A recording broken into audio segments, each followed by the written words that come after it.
ऐसे मेरे अगर सूरज जो तेज है तो मुझे बॉडी को गर्मी लगती है, तो वो क्यों लगती है? फिर अगर आप इन चीजों का नहीं इफेक्ट, तो आपके ऊपर कोई इफेक्ट होना ही नहीं चाहिए ना। फिर आपको गर्मी क्यों लग रही है?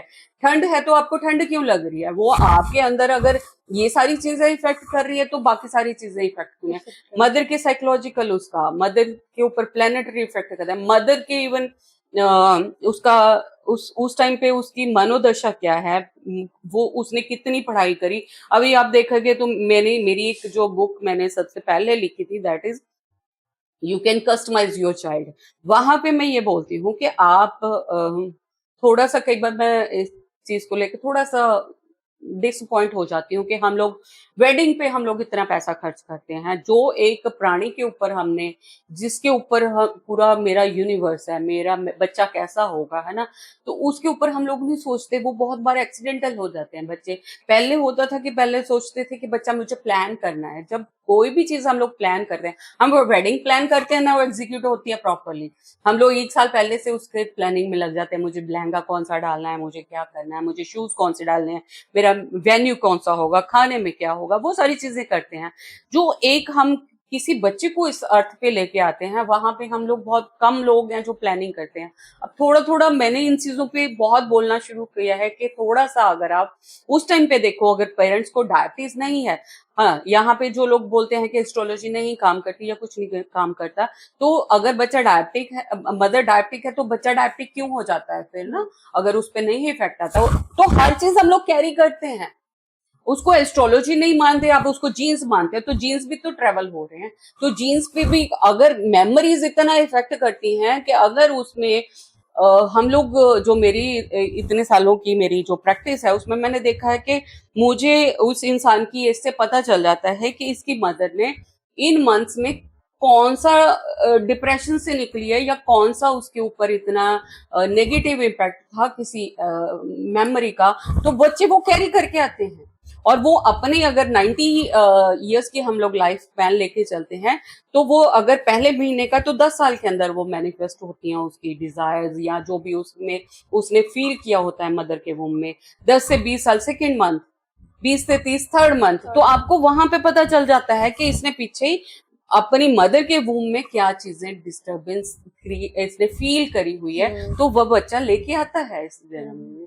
तो एस्ट्रोलॉजी यहीं पे काम करती है कि मेरे ये प्लेनेट है, इनकी वेवलेंथ है, इनकी फ्रीक्वेंसीज हैं, इनके अलग अलग करेक्टर्स हैं जो मेरी बॉडी बनाते हैं, और वो जो बॉडी है वो मेरी जिस टाइम पे हम लोग, क्योंकि मेनली तो इफेक्ट होता है कि जब वो फ्यूजन हुई है। अब देखेंगे कि आप अभी तो इतना मैं इतना एम्फेसाइज क्यों करती हूँ, क्योंकि लोग नहीं मानते इन चीजों को। इसलिए आप देखेंगे, अभी मैं एक वीडियो देख रही थी जिसमें उन्होंने दिखाया है कि जब ओवम एंड स्पर्म यूनाइट कर रहे हैं तो एक लाइट पैदा हो रही है। तो इतना अच्छा फिनोमिना उन्होंने दिखाया। सिर्फ यही चीज है जो अभी तक साइंटिस्ट नहीं देख पाए कि कब फ्यूजन होगी। अगर even in case of IVF भी, अगर वो आर्टिफिशियल इंसेमिनेशन भी करते हैं, तब भी उनको ये नहीं पता कि ये फ्यूज कब होना जाते हैं ना।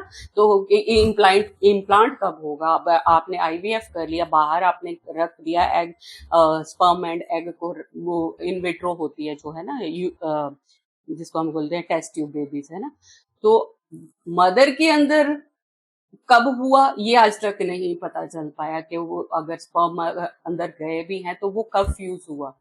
और एक चीज वो इफेक्ट करती है उस टाइम पे उनकी मेंटल स्टेटस क्या है, वो सारी चीजें इफेक्ट करती हैं। उसके बाद इफेक्ट करता है कि मैं इस प्लेनेट पे, मेरा जन्म कब हुआ, उस टाइम पे प्लैनेट्स की क्या पोजीशन थी।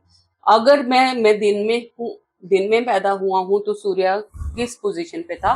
तो हमारी साइंस तो इतनी ज्यादा वो है कि उन्होंने, आप देखोगे वो इवन के वो एज, प्लेनेट की एज भी बताते हैं कि ये इसकी इतनी डिग्री है, ये इतनी डिग्री पे था उस टाइम पे, सूर्य इतनी डिग्री पे था, सूर्य अस्त था, सूर्य चढ़ा हुआ था, तो अमावस थी, पूर्णिमा थी, तो आप ये देखेंगे कि इन सारी चीजों का इंसान की नेचर के ऊपर इतना इफेक्ट होता है कि सारी उम्र लगा देते हैं लोग।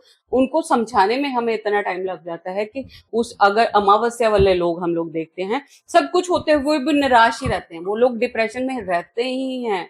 आईसाइट वीक होगी, मतलब इतने सारे फैक्टर्स हैं जो आप जब प्रैक्टिकल देखते हो तो आपको पता चलता है कि उस टाइम पे कुछ ना कुछ गड़बड़ हुई होगी। और आप जाके अब तो मेरे पास इवन हमारे पास इतना पिछला डाटा है कि उस टाइम पे प्लैनेट्स का क्या इफेक्ट होगा। तो मैंने ये देखा है जो लोग वो मैं यहाँ पे, क्योंकि वो मेरा रिसर्च का है तो यहाँ नहीं बोलूंगी, तो एक पर्टिकुलर डेट ऑफ बर्थ वाले लोग हैं, मैंने ये जाके पता किया कि उनका जब बर्थ हुआ था तो आस पास सूर्य या चंद्र ग्रहण पक्का लगा था। एक पर्टिकुलर डेट आती है, एक पर्टिकुलर नंबर है, वो लोग जो भी हैं उनका डेट, उनका क्या है उसको फिर आगे बात करेंगे, जिसको काल सर्प दोष कहते हैं, कि वो कहीं ना कहीं वो ग्रहण से पीड़ित होते हैं। ये जो सूर्य ग्रहण और इनको हम लोग एक घटना मान के चलते हैं, तो ये पूरे यूनिवर्स पे इफेक्ट करती हैं। तो हमारी जो है, मेरा जो एक सेल एटम को हम मान के चलते हैं, उस एटम पे हर फ्रीक्वेंसी, हर वेवलेंथ, हर चीज इफेक्ट करती है। और उसमें जितना भी स्पंदन, वाइब्रेशन, मैं हिंदी का वर्ड यूज करूंगी, वो जो स्पंदन उसमें होता है, जो उसको हिलाता है, जो उसको इफेक्ट करता है, वो सारी चीजें इसी एस्ट्रोलॉजी का, एस्ट्रोनॉमी हम इसको बोलते हैं, यहाँ पे मैंने स्टडी करी हुई है। प्लैनेट्स की नेचर क्या है, वो कैसे इफेक्ट करते हैं। कहते हैं कि हाँ सैटर्न का आएगा फेज, तो सैटर्न का फेज आपको जोड़ों में दर्द देगा, तो वो उनकी नेचर है, उनकी ऐसी जो वो नेचर आएगी वो आपको इफेक्ट करेगी। तो उस हिसाब से ही आपको दोष होने शुरू, उसी हिसाब से आपको डिजीज होती है। तो ये इतना वास्ट है। सो मेरे ख्याल मैंने बेसिक सा समझा दिया। जो लोग ये कहते हैं कि ये फेक है, ये फेक नहीं है। आप उसके डेट ऑफ बर्थ से, आप उसकी पूरी आयु, पूरा सब चीजें, आप बहुत, ये आप पे डिपेंड करता है, आप उसकी कितनी डेप्थ में जाना चाहते हो। जितनी डेप्थ में आप जाना चाहोगे, आप जाके उस इंसान के बारे में सब पता लगा सकते हो। सो ये चीज है, ये सिर्फ एक आंसर है कि ये फेक नहीं है। जिनको नॉलेज है उनको बहुत अच्छी नॉलेज है, तो आप इसको ऐसे ही फेक साइंस नहीं कह सकते। जी ma'am, thank you so much ma'am. साथ ही अगर आप और क्वेश्चंस जानना चाहते हैं और आप बातें जानना चाहते हैं तो आप मैम का नंबर नीचे डिस्क्रिप्शन पे दिया है, आप उस पर कॉल कर सकते हैं, मैम से बात कर सकते हैं। Thank you so much.